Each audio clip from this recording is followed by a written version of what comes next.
Hello and welcome to this video where we'll be discussing the effects of complexity in flight models and how fun air battles can be in games like Planetside 2, which include aircrafts.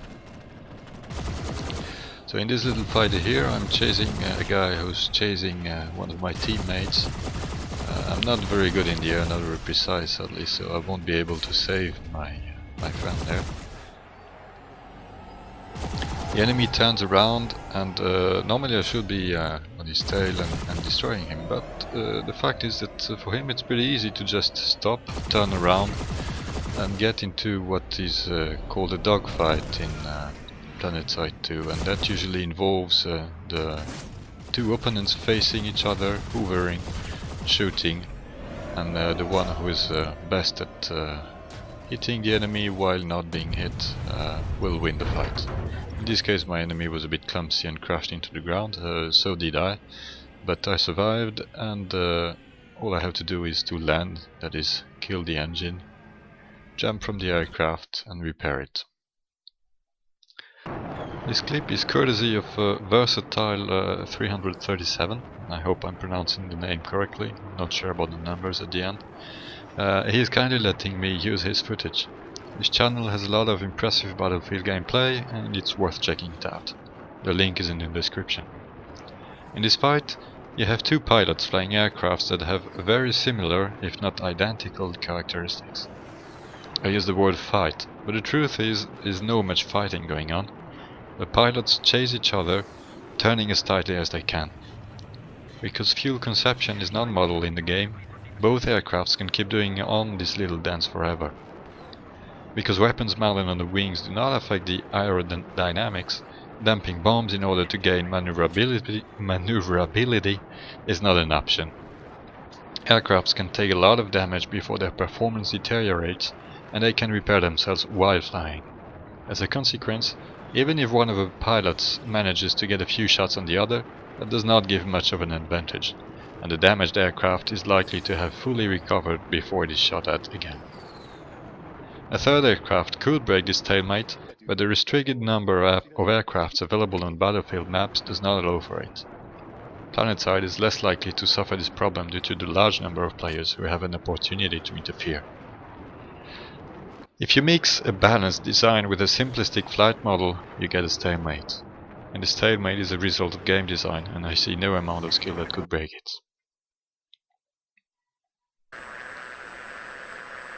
Now in this segment I'm moving into another game, a pretty hardcore realistic simulation, Falcon BMS.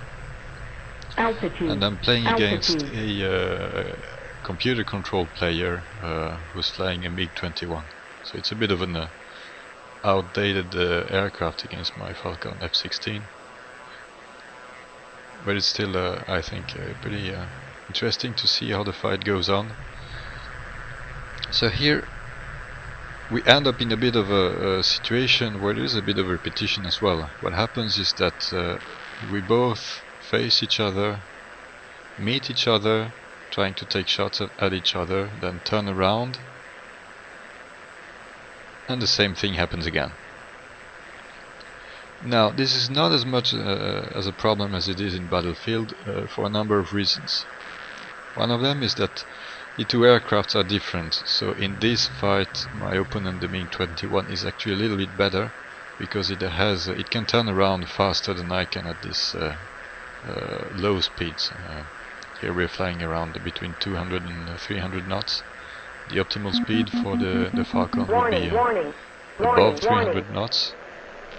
Between 300 and 500. You can hear at this point here that I'm stalling and falling, so I have to leave the fight for a second, or actually not concentrate on my enemy as much as I did before in order to recover some speed and use my afterburner.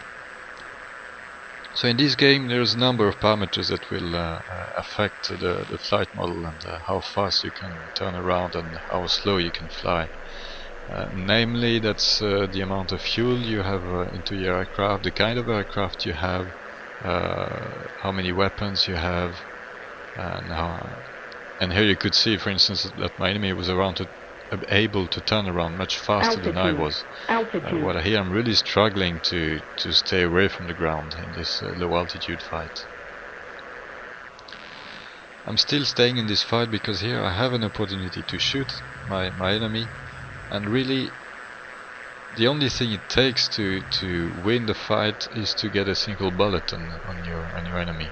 Because this, unlike in Battlefield and Planetside 2, if you do a bit of damage into your enemy, chances are you will affect his mobility, maybe turn damage his computer flight system, damage his engine, so you won't be able to fight on the same terms anymore, and you will be able to finish him off.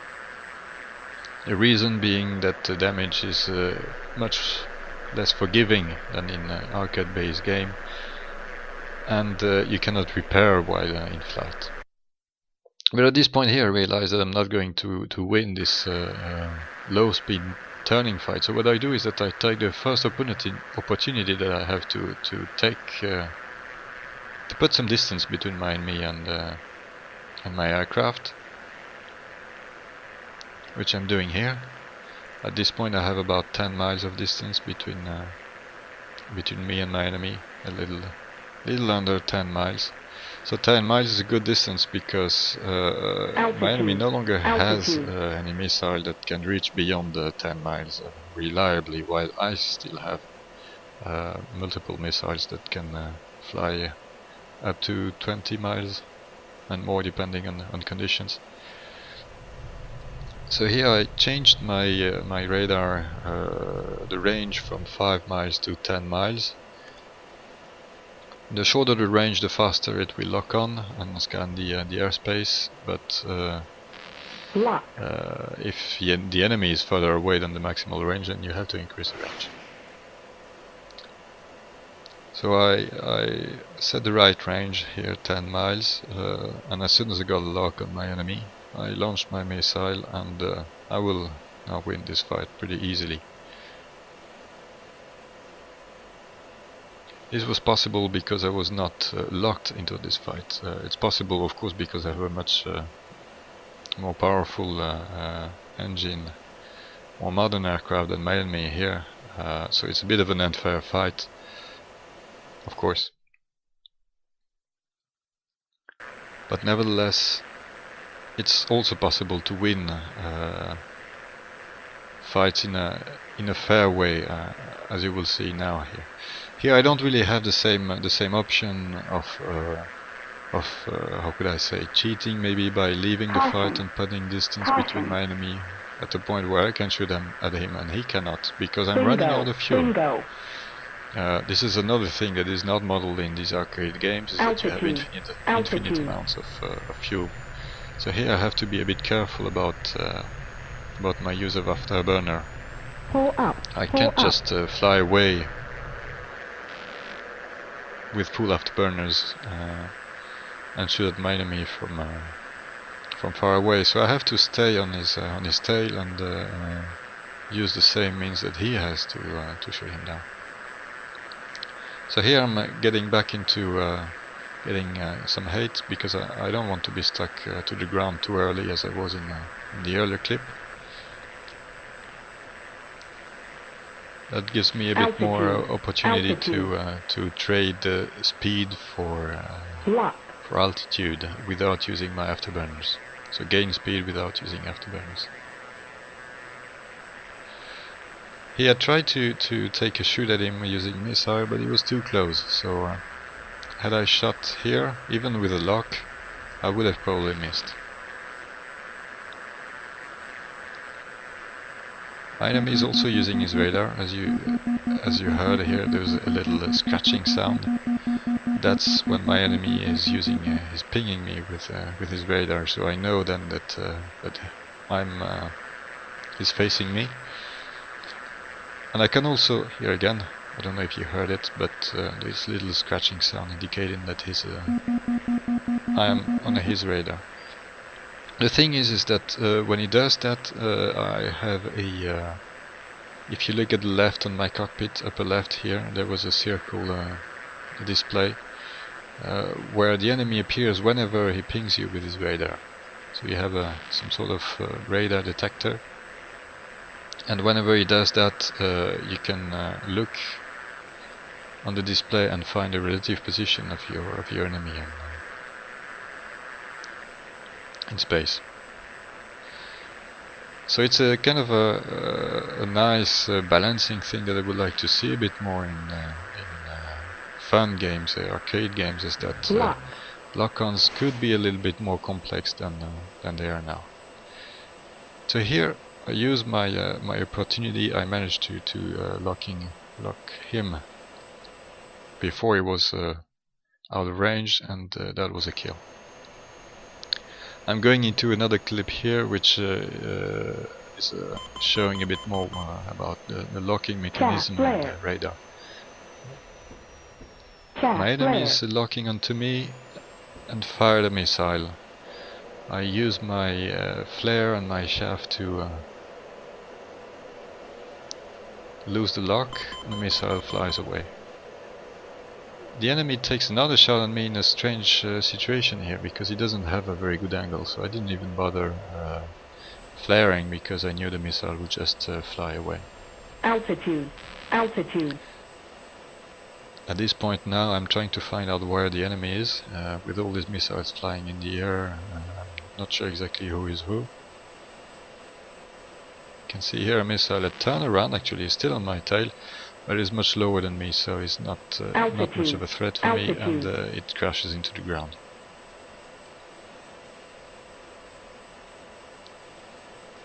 At this point I'm not really paying much attention to my airspeed, and I attempt a looping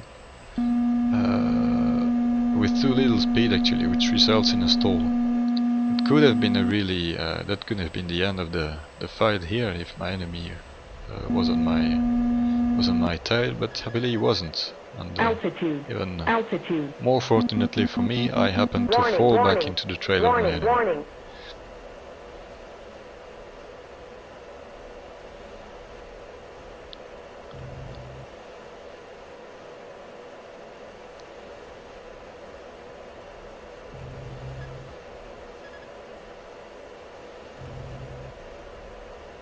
As you can see, it's far from easy to hit your enemy with the guns when you're on his tail, so close to him.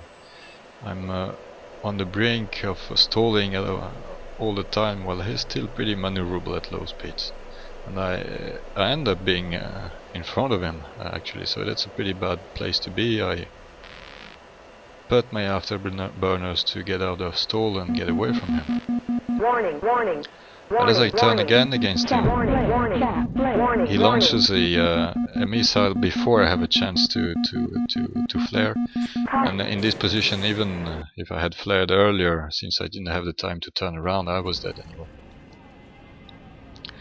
So, now for some concluding words.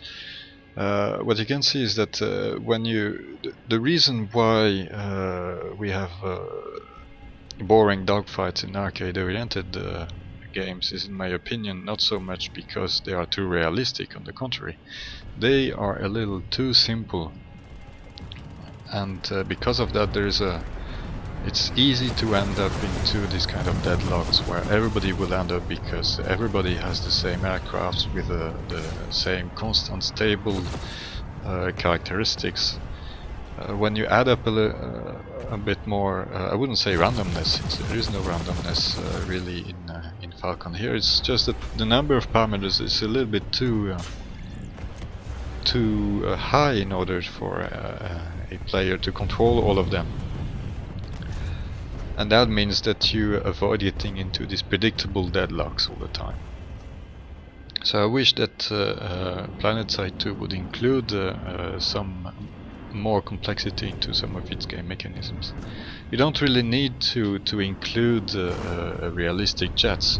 You could modify the existing airplanes in order to make them a little bit more fun. I mean, make it so that the turning rate and turning speed of Empire-specific fighters, for instance, is dependent on the speed. Make it so maybe that damage decreases the capabilities of your aircraft. there's a lot that can be done in order to add a bit of spice and challenge into the game. So that's all for today. I could go into deeper details about the locking mechanisms, the different radar modes, the different kind of weapons, but I will stay away from this for the moment. Thank you for watching, and see you another time maybe. Bye.